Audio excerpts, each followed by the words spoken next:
Un exitazo con su libro Nisman debe morir, ¿no? Que es una de las cosas que uno se pregunta, ¿cómo es posible que todavía a esta altura, ¿no es cierto?, tengamos argumentos de un lado y de otro que no terminan de clarificar la situación? Sí, yo creo que hubo toda una trama política de parte del kirchnerismo para frenar las dos cosas, ¿no?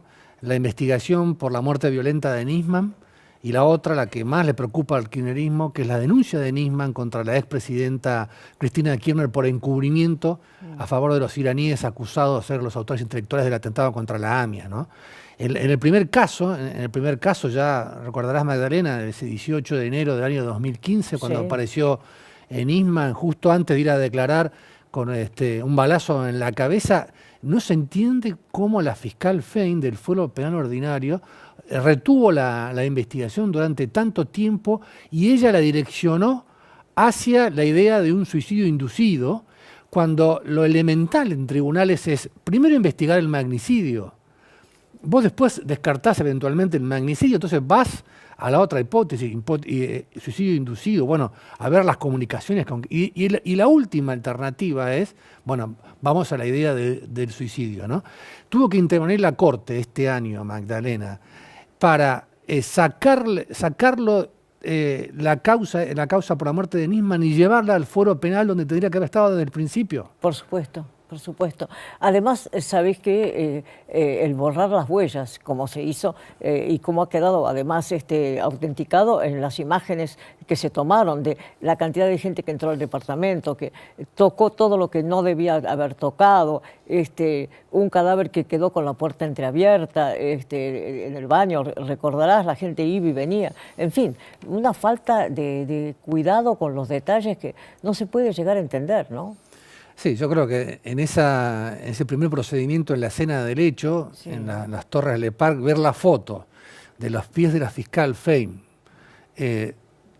tapando una de las manchas de sangre, te habla de, obviamente, la negligencia que hubo en todo ese operativo. Y el tema es, porque la pregunta es ahora, ¿por qué la Prefectura Nacional, que tiene la jurisdicción en Puerto Madero, cuando descubre que está muerto en esta situación violenta Nisman, ¿por qué no hizo la denuncia en la justicia federal? ¿Por qué la llevó a la justicia penal ordinaria? Prefectura Nacional que dependía de Aníbal Fernández, ¿no? Entonces, digamos, todo esto desde el arranque, esa investigación estuvo mal hecha, porque debería haberse investigado la hipótesis de máxima, que es el magnicidio, y directamente en el foro penal. Ahora están haciendo un esfuerzo enorme el juez federal Julián Ercolini y sobre todo el fiscal Tayano, que tiene un equipo especial que han vuelto a revisar lo que había hecho la fiscal Fein, y todo esto fue una pérdida de tiempo que nos ha dejado con estas dudas enormes sobre realmente qué pasó con Nisman, ¿no? Claro, y muchas veces, digamos, hemos planteado que un suicida generalmente se dispara o en la sien o en la frente, pero muy rara vez, no, nunca, en la parte posterior del cráneo. Es una cosa rarísima, pues se supone que el suicida no puede admitir un error, tiene que matarse realmente. Eso es inadmisible. También es una cosa que llama profundamente la atención, que la pistola 22 con la que murió Nisman no tenga rastros de pólvora. Claro. Ya se hicieron 2 peritajes, uno en un laboratorio de la provincia de la policía bonaerense y otro de la justicia de Salta, con la mejor tecnología. Se volvió a disparar el arma y el arma deja rastros de pólvora, claro, pero la mano de Nisman no tenía rastros de pólvora, lo que aumenta todos los interrogantes. Y lo peor todavía es que no se saben las comunicaciones de Nisman. Allá casi 2 años, porque estamos en noviembre, ahora tenemos diciembre, casi 2 años no sabemos con quién habló Nisman en sus últimas horas, quiénes fueron que les mandaron mensajes electrónicos, eso se conoce. ¿Quién le mandó un virus espía al celular? Son todas las cosas que no resolvió la fiscal Fein y que ahora, bueno, pasaron a la justicia federal, ¿no? Por suerte, los archivos existen. Y fíjate vos que lo que te voy a mostrar ahora ciertamente no da para nada la sensación de un hombre que esté, digamos, aterrorizado ni dispuesto a callarse. Al contrario, da la sensación de un hombre que está dispuesto justamente a ir con toda su fuerza hacia lo que él considera que es el meollo de lo que él quiere hacer saber a la población. Fíjate, esto ocurrió 3 días antes de la muerte de Nisman y yo, no sé, lo veo lleno de vitalidad, un hombre decidido a ir adelante a cualquier precio, fíjate. Lo que ha ocurrido en este último tiempo con la presidenta Cristina Fernández de Kirchner no es distinto al gobierno de Néstor, es totalmente opuesto. Ha habido un cambio radical, ha habido una alianza con los terroristas. En enero del 2011, la presidenta Cristina Fernández de Kirchner le ordena a su canciller que hay que desinvolucrar, por los motivos que ahora voy a explicar, a Irán de la causa AMIA. El acuerdo se firma en enero del 2013. En noviembre del 2012 yo ya tengo escuchas donde ya se habla de un pacto de impunidad, pero no porque por un lado hay que desinvolucrar a determinada gente, pero no alcanzaba con eso, había que crear una pista falsa. Ya se estaba la Secretaría de Inteligencia con personal que responde directamente, que tengo que mencionar estos términos porque si no violo la ley 25.520, más allá que ya he pedido el levantamiento del secreto de todo esto, por eso hablo del personal, puede ser 1, 5, 10 personas, pero es personal de la CIDE que responde a la presidenta, no es un eso está probado, o sea, no es un empleado infiel que está pasando información. Directamente esta persona negocia directamente con los iraníes y le pasa todo tipo de información vinculado con la causa. Y la persona de la Secretaría de Inteligencia, el personal de la Secretaría de Inteligencia que responde a Cristina Kirchner, actúa como prácticamente un agente iraní.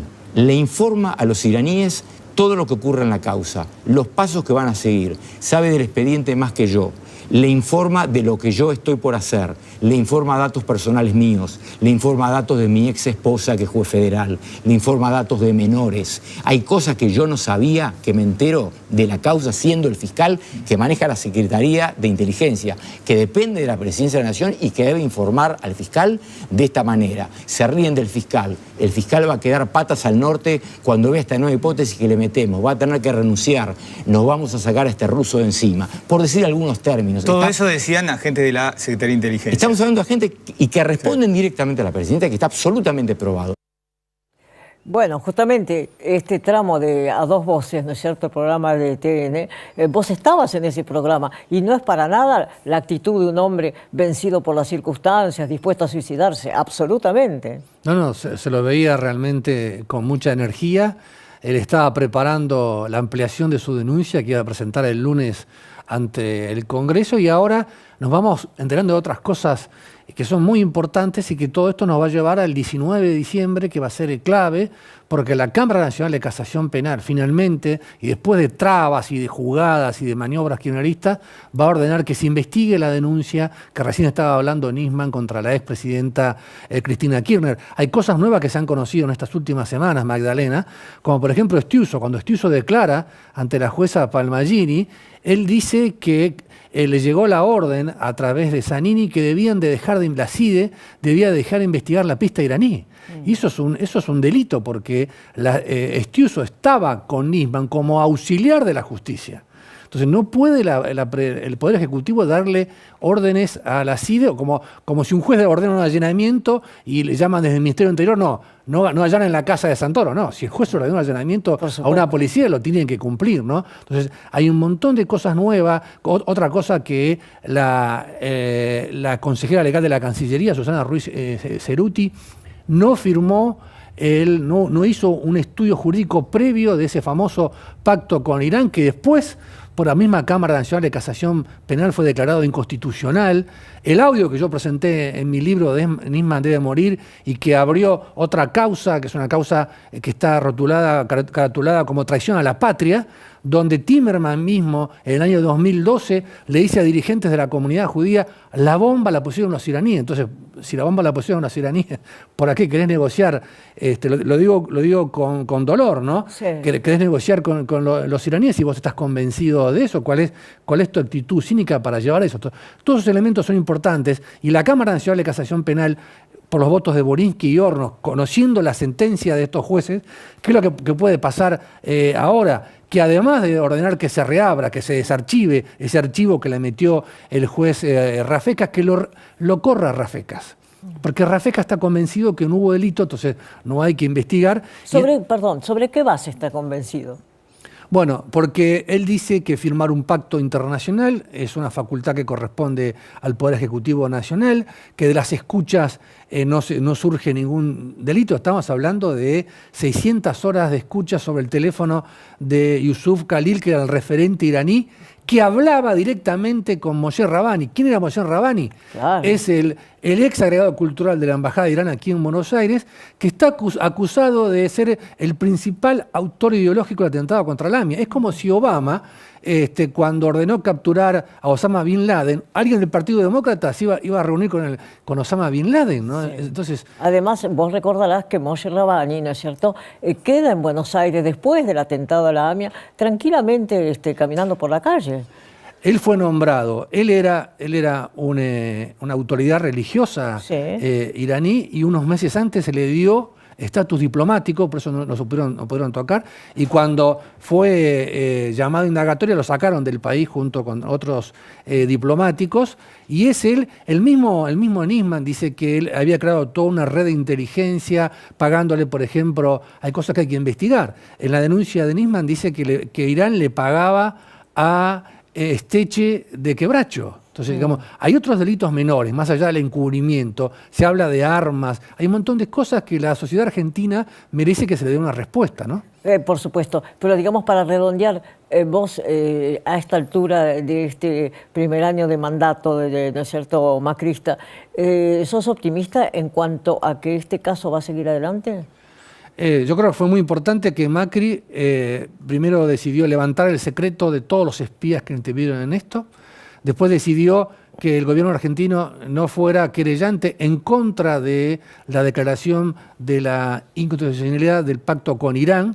Digamos, se soltaron un montón de trabas que había para permitir que se investigue. Nadie está prejuzgando diciendo que la expresidenta Cristina Kirchner es una encubridora de terroristas. Nadie está diciendo eso, sino que se investiga. Hay un montón de hechos. Recién escuchábamos, bueno, Esteche, Luis de Elía, hablan por teléfono antes de la firma del pacto con Irán en el año 2013 diciendo que ellos estaban negociando un acuerdo con Irán. Estas figuras, y hablaban desde la Casa Rosada, hay llamadas telefónicas que son hechas desde el Palacio Presidencial. O sea, son cosas que hay que investigarle y que en este año, digamos, fue muy importante que el gobierno levantó estas trabas y fue muy importante que la Corte pasó la causa por la muerte de Nisman del fuero penal ordinario al fuero federal. Yo creo que esos fueron avances. Un cambio trascendental. Eso fue un cambio a 180 grados, porque ahora se va a poder investigar las dos causas.